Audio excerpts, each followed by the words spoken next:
friends, and welcome to another ASMR video. In today's video I'm going to be looking at an old programme. This is from the FA Cup semi-final, April the 5th, 1992. This is Liverpool against Portsmouth, and this game was at Arsenal Stadium, Highbury. £1.50, although I paid double that. Now, the reason I'm doing this particular programme, I don't think I've done a programme on the channel before, is that in my local shop that does all these old football magazines and programmes and stuff, I happened to see this one, and this is the first football match I ever remember watching. The first one I sat down and knew that football was on, and I liked it. So I would have been just turned 7. So I missed Italian 90, which from a lot of people my age group is the definitive tournament for me. Didn't know what was going on. I remember Euro 92, some of that afterwards, particularly the semi-final, Denmark against Holland. But the game that I remember watching on TV, the first one, was this game here, Liverpool against Portsmouth. So I thought, I've got to get it. So let's take a look at the programme and see what it was like. Right off the bat, I can tell it's not very big. I mean, I imagine these programmes to be bigger than this. This is only your standard size. We'll take a look. I bought this ages ago and haven't got around to doing a video on it. I'm trying to avoid programmes in case they weren't interesting, but hopefully this one will be.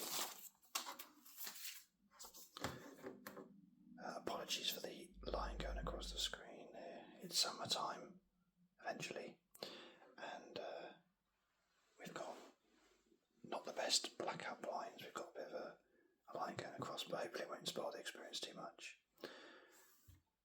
Straight away, I noticed that the game is at Highbury, not at Wembley, as it should be. These games, FA Cup semi-finals, should not be at Wembley. There are many, many, many ways that football is ruined these days. So many. I'm almost falling out of love with it. But one of the ways, albeit not the biggest way, but one of the ways is that in rebuilding Wembley, the FA decided they want to get as much money as they can back. Of course, I mean, everything's about money in football these days. And they do the FA Cup semi-finals at Wembley, and I just don't agree with it. I think to get to a final should be really special and at Wembley.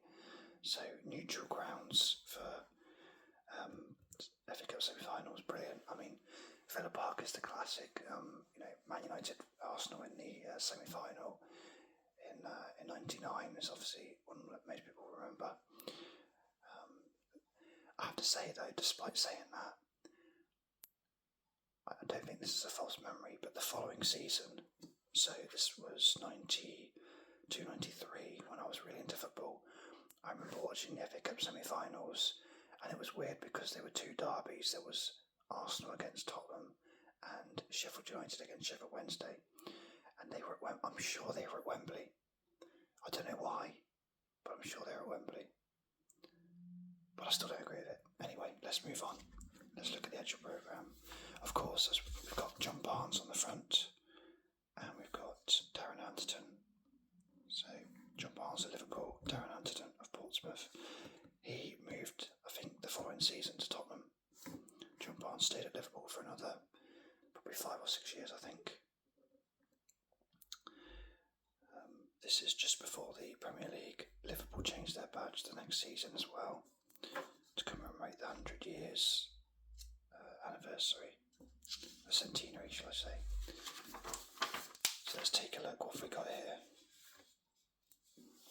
So Peter Hillwood, the chairman of Arsenal, welcomes everyone to Highbury.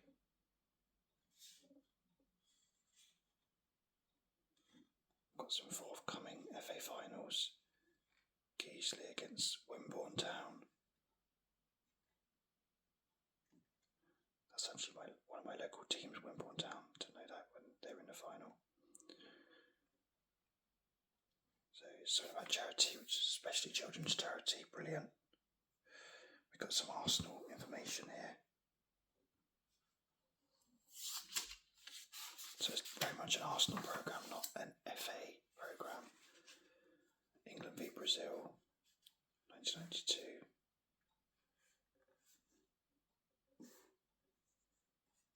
Wembley, look at the old Wembley sign there, the twin towers. Graham Souness, looking scary as ever.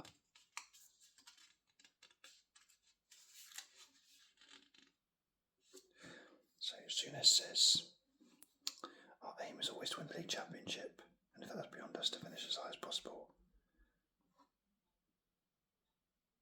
Well, Liverpool were terrible under Souness, but they of course went on to win this cup. I think they beat Portsmouth on penalties, if I remember rightly. So they run to the final. They beat Crewe comfortably away. Barnes hat-trick. They had a replay and got through just about against Bristol Rovers.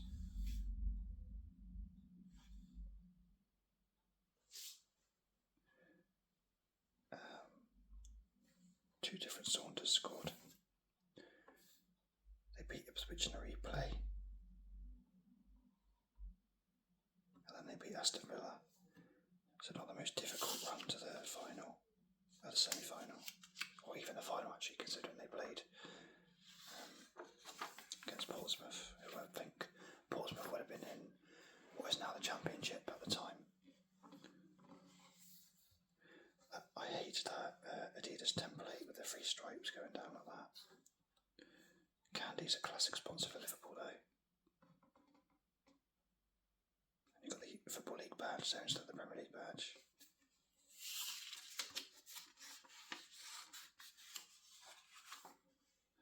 Got a bit about the team. Grobbelaar, look at that. Rob Jones, Steve Nicol, let's see. Barry Venison. Redknapp.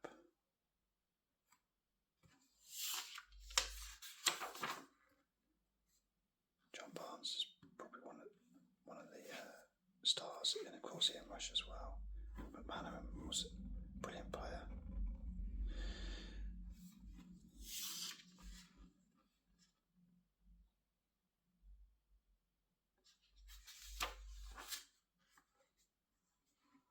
A little article about how the English love the FA Cup.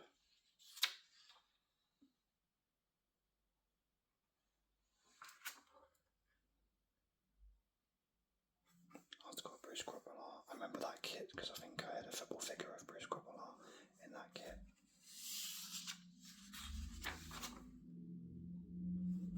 Young Stephen Bannerman, Rob Jones.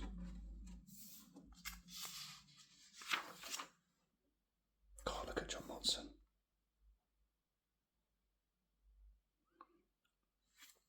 An audience of between 7 and 11 million will tune in.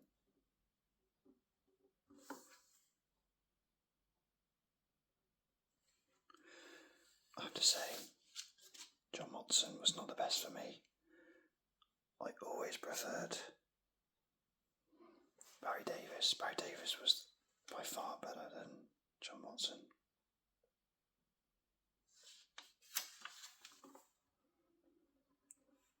So it tells you about the past FA Cup semi-finals at Highbury.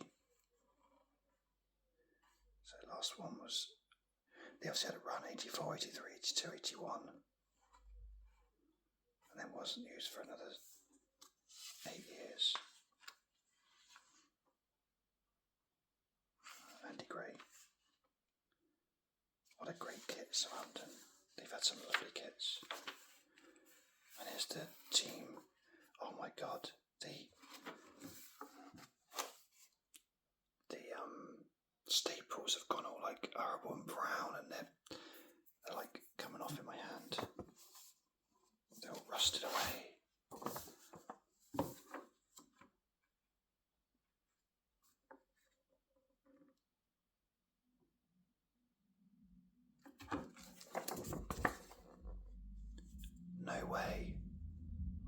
was Uriah Rennie, who was the first black Premier League referee. Or if it is a coincidence, you don't get many names beginning with U, so it could well be him. That's amazing if it was. So we got the two teams. I guess it must be their, of course it'd be their expected teams.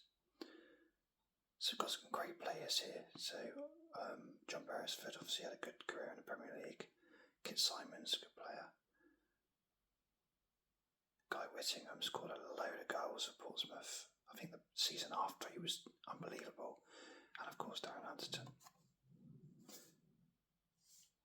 Not many foreigners on the show, is there? How many have we got? Let's call it non-British. One. I'm not going to count Ray Houghton even though he's Irish. So one for Liverpool. And again, I'm not going to count McLaughlin because I think he was Irish as well. But Martin Cool, whoever his name is, he's probably not. So yeah, not many. So if the scores are level after 90 minutes, extra time of 15 minutes each way will be played. If the scores are still level, the targets are replayed at Villa Park. Maybe it did go to a replay then. I thought it was penalties, but I probably got that wrong. I don't know. Anyway, I haven't got anything on me to actually do any research at the moment, so Jim Smith had a good career at Derby, amongst others, in the Premier League as well.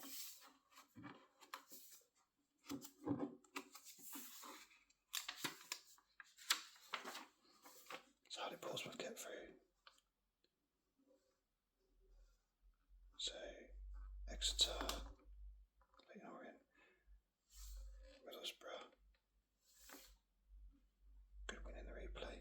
Anderson scored a lot of goals. Anderson and Whittingham. And then beat Forest in the quarter-final. That was a good scalp.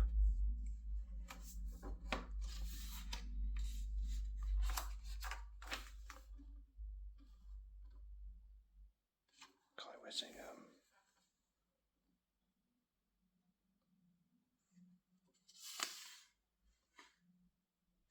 Nice kit that actually. I quite like that design. I don't actually know who the makers of it are. I can't quite see that. See if we can see it close up. I can't. My eyesight's not as good. I can't really see it.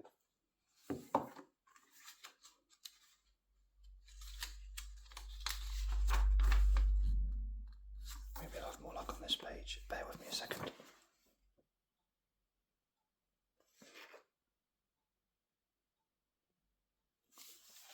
I think it's Patrick.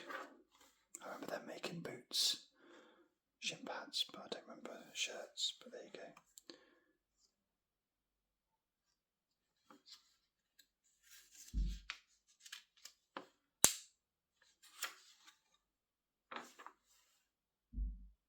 Warren Aspinall, I remember him as well.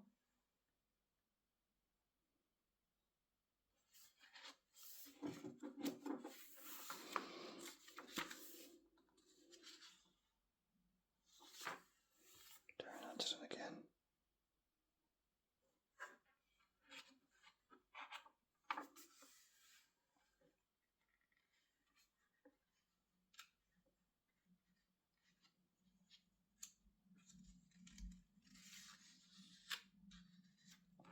So I said about scouting Darren Anderton, and it says Liverpool have been regulars, but Spurs Bill Nicholson has scarcely missed a match.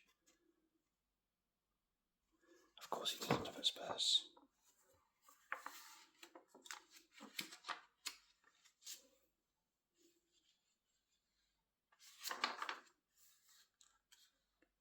I think Anderton ended up scoring in the World Cup as well.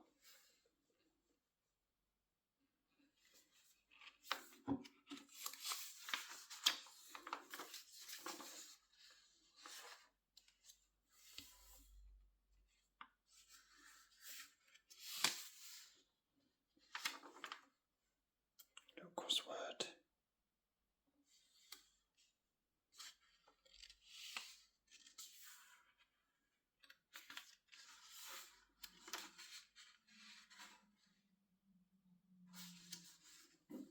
match will be rush released on video and available to buy from next Friday.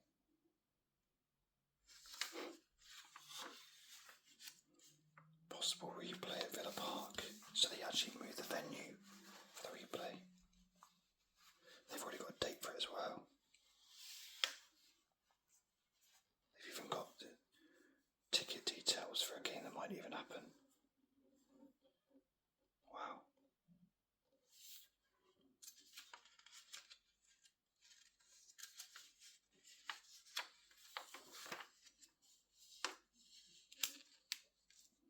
So they've got Portsmouth's mascot.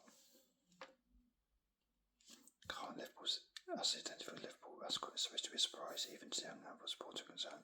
We can't give any details.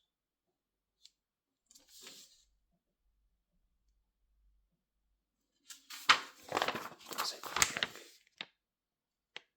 No, it's not Patrick, is it? I don't know what that is. Influence, maybe. Don't know, never heard of it. And we got a Portsmouth advert, or Goodman's advert on the back, where they've got, what the hell's that? Compact displays. They've all got one on their laps, and the goalie's holding one. Superb stuff.